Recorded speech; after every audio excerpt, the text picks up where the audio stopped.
We did it. We finally built the perfect pitch deck. The product is flawless. The numbers make sense. But then, they say, no. Why? Because in high-stakes business, your product doesn't close the deal.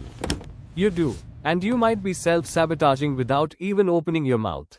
Let's dive in. This is Alex. He's 25 years old. He has the best SaaS product in the market. But this is Alex on a sales call. Notice the fidgeting, the filler words, the desperate need to fill the silence.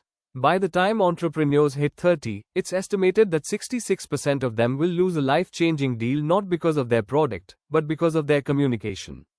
That's a lot of founders suffering in silence. Mr. Davies. The real pain comes from the accommodate process those of the changes. pitch. We're The wet committed to palms, making this the work. avoiding eye contact, the nervous rambling. Yes, absolutely, Mr. I was Davies. pitching a We can certainly $50,000 accommodate contract and those I just changes. kept talking. We're committed to making I this literally work. talked them out of buying. I used the word, basically, like 14 times. The investor just completely tuned out. See, poor communication eats away at your perceived authority.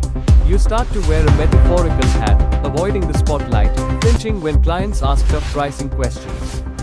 But what if you could learn to control the fundamental biological switches of a conversation? Here are the 5 tiny communication habits that the top 1% use to quietly close massive deals. Number 1. The pause. When an amateur names their price, they immediately justify it. It's $100,000, but we can offer a discount. When a master names their price, they go dead silent. They let the number sit in the room. The pause forces the other person to negotiate against themselves. Number 2. Stop asking for permission. When you end your sentences with a high pitch, it sounds like a question. It makes you sound weak. Elite communicators use downward inflection. It signals absolute certainty. It's not, our software is the best. It's, our software is the best. Number 3. Ditching weak words. Words like, I think, just, and, basically, are the equivalent of bad genetics for your pitch. They thin out your authority until there's nothing left. Replace, I think we can do this, with, we will do this. Number 4. Physical detachment. Like a drug that blocks anxiety receptors right at the source, leaning back slightly and keeping your hands visible and relaxed signals that you don't need this deal. The moment a client senses you need their money, your value drops by 85%. Finally, number 5. The no-sell sell. Stop pitching and start diagnosing. Instead of vomiting features, ask, what happens to your business if you don't solve this problem today?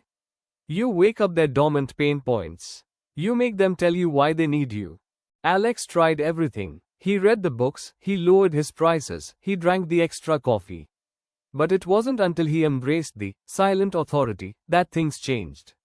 Look, you might have a weird voice, you might be short, you might have a receding hairline. And that's okay, because true attraction in a business deal is the sum of the communication choices you make.